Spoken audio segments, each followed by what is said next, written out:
ये सब बहुत परेशानियां चल रही हैं, लेकिन बच्चों को शिक्षा देना है, सो हम लोग कंटिन्यू ड्यूटी दे रहे हैं। ये प्राइमरी वाले पढ़ाते हैं, उससे ज्यादा हम लोग मेहनत करते हैं, लेकिन फिर भी हम लोगों को पैसा नहीं दिया जाता है। ऐसा क्यों? ये मुस्लिम होने के नाते ये बहुत गलत बात है ये सरकार को।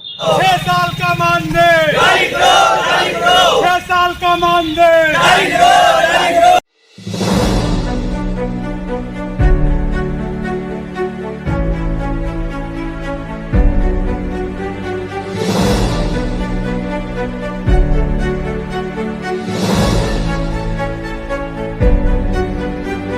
सरकार तो बड़ी बड़ी बातें करती है, पिछले साल उसमें सर्वे भी कराया है, क्या निकल कर आया? कुछ नहीं, 0 सन्नाटा। माननीय प्रधानमंत्री जी हमारे कहते हैं कि हम प्रत्येक मदरसे को एक हाथ में लैपटॉप एक हाथ में कुरान देंगे। उनका कहना बिल्कुल झूठ है, बेबुनियाद है। सब साथियों नमस्कार, मैं विक्रांत हूं और आप देख रहे हैं बीएनसी न्यूज। हम इस वक्त जनपद बहराइच के कलेक्ट्रेट परिसर पे मौजूद हैं। ये बहराइच का धरना स्थल है। यहाँ पर मदरसा शिक्षक गण भारी संख्या में मौजूद है। मैं कैमरामैन से एक बार कहूंगा ये संख्या दिखा दें। ये काफी बड़ी संख्या है। यहाँ पर सबके पास एक एक तख्ती भी है, उस पर लिखा हुआ है 6 साल का बकाया मानदेय।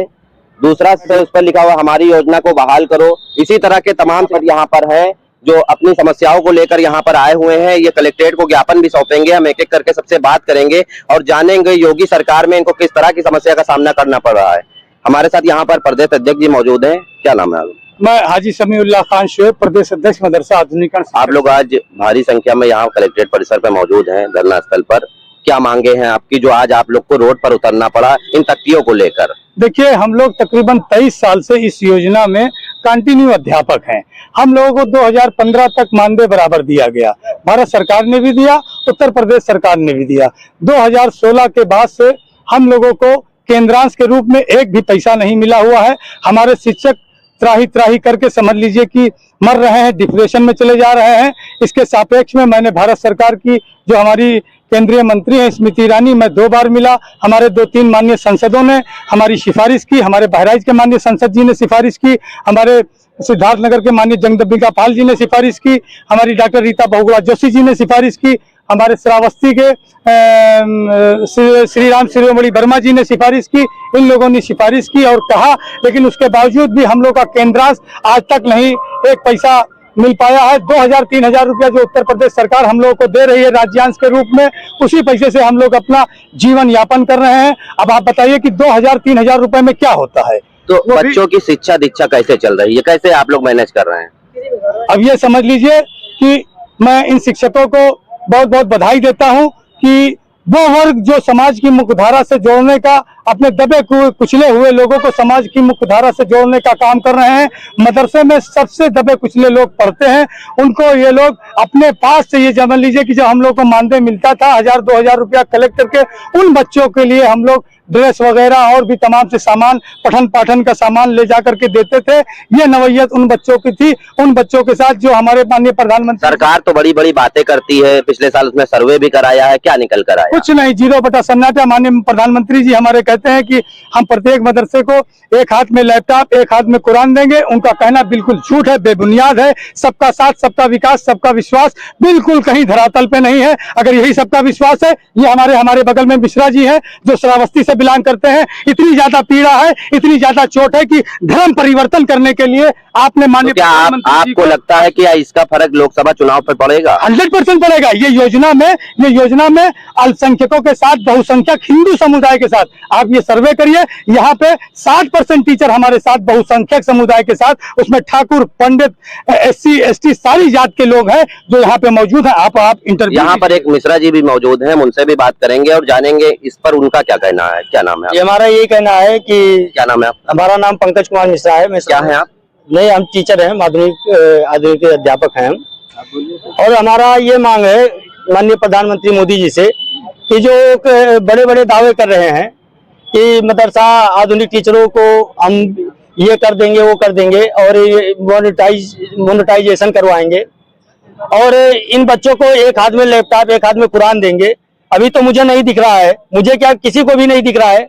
मैं प्रधानमंत्री जी से ये मांग कर रहा हूं कि हमारी योजना को न बंद करके उसको संचालित किया जाए। अगर उनको बंद करना है तो एक लेटर जारी करें बाकायदा कि हम इस योजना को बंद कर रहे हैं। अगर बंद नहीं कर रहे हैं तो हम लोगों का जो बकाया है उसको दिया जाए। ये योजना स्वर्गीय अटल बिहारी वाजपेयी जी का चलाया हुआ है। अगर इस योजना में कोई दिक्कत होती तो अटल बिहारी वाजपेयी जी के आज के वर्तमान प्रधानमंत्री से कम दिमाग वाले नहीं थे, वो एक विश्वविख्यात भी थे। और इसी के अंतर्गत उन्होंने मदरसा में सभी विषयों का अध्यापन करने के लिए टीचरों की व्यवस्था की थी। और हमारे काफी साथी शिक्षक हैं जिन्होंने आवाज अपनी उठाई है, और अगर हम लोगों की मांग नहीं पूरी होती है तो हम लोग आज थोड़े संख्या में इकट्ठा हुए हैं, काफी संख्या में इकट्ठा होकर के, और हमारे सभी साथी शिक्षक जितने हिंदू समुदाय के हैं और मतलब किसी भी समुदाय के जो शिक्षक है वो धर्म परिवर्तन के लिए मजबूर हो जाएंगे, और सभी एक सुर में सब साथ हैं। अच्छा, अब की बार जो मदरसा बोर्ड की परीक्षा हुई उसमें काफी संख्या में बच्चों की अनुपस्थिति रही, इसको लेकर क्या कहते हैं? अब वो तो उनके गार्जियन जाने, और हम लोगों में ऐसा तो होता नहीं है, क्योंकि हम लोग अभी प्राइमरी स्तर तक पढ़ा रहे हैं और प्राइमरी स्तर तक रिजल्ट बढ़िया आया है, उसमें कोई दो राय नहीं है, बच्चे अनुपस्थित नहीं। यहाँ पर कुछ साथी और भी हैं, उनसे बात करेंगे, उनकी राय भी जाएंगे। अरे आइए, क्या नाम है? भाई मेरा नाम मोहम्मद शाहिद अख्तर है, और मैं भी आप लोग धरना स्थल पर मैं मौजूद भी हैं, एक क्या समस्या? मदरसा आधुनिकीकरण शिक्षक हूँ, और 6 साल से जो मानदेय सेंट्रल गवर्नमेंट और स्टेट गवर्नमेंट मिल करके जो देती थी शिक्षकों को, वो 16 से सेंट्रल ने तो बंदी कर दिया, नहीं दे रही है।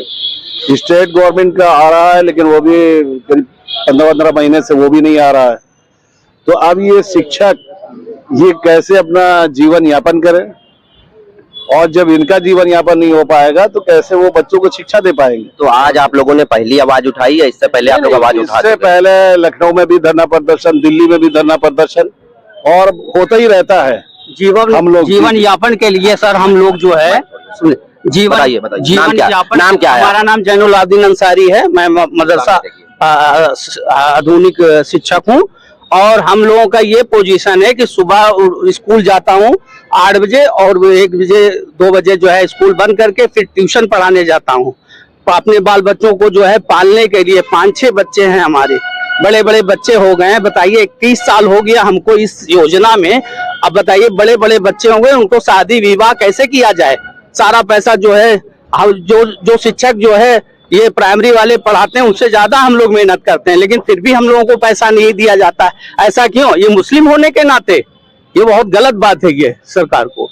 तो इतनी बात मैं कहना चाहता हूँ। सरकार से क्या कहना चाह रहे हैं? सरकार से हमें ये कहना चाहते हैं कि हमारा जो योजना है इसको बहाल किया जाए, हमारा जितना पैसा बकाया है उसको दिया जाए, ना हो तो किस्त करके दिया जाए, लेकिन हमारी जो है योजना चलती रहे ताकि हम लोग की रोजी रोटी लगी रहे किसी तरह। जो है ये 21 साल हम लोगों ने पूरा किया है, हमारा जो है जीवन यापन होता रहे, हमारे बच्चे जो है आराम से हम पलते जो है रहें। क्या इन समस्याओं का असर लोकसभा चुनाव में भी देखा जा सकता है? पड़ेगा, बिल्कुल पड़ेगा। इस समस्याओं का जो है असर जो है लोकसभा चुनाव में बिल्कुल पड़ेगा। इसका खुलकर विरोध हम लोग करेंगे। तो ये हमारे साथ मदरसा आधुनिक शिक्षकगण मौजूद थे यहाँ पर भारी संख्या में। इनका साफ तौर पर कहना था कि इनकी समस्याओं का समाधान नहीं हो रहा है, और जो बातें सरकार के द्वारा की गई थी, जो नीतियां तय की गई थी, उस पर कुछ भी खरे नहीं उतर रहे हैं। अब ये देखने वाली बात होगी इसका कितना असर पड़ता है। बीएनसी न्यूज से विक्रांत कुमार की खास report, camera person Khalid Khan के साथ।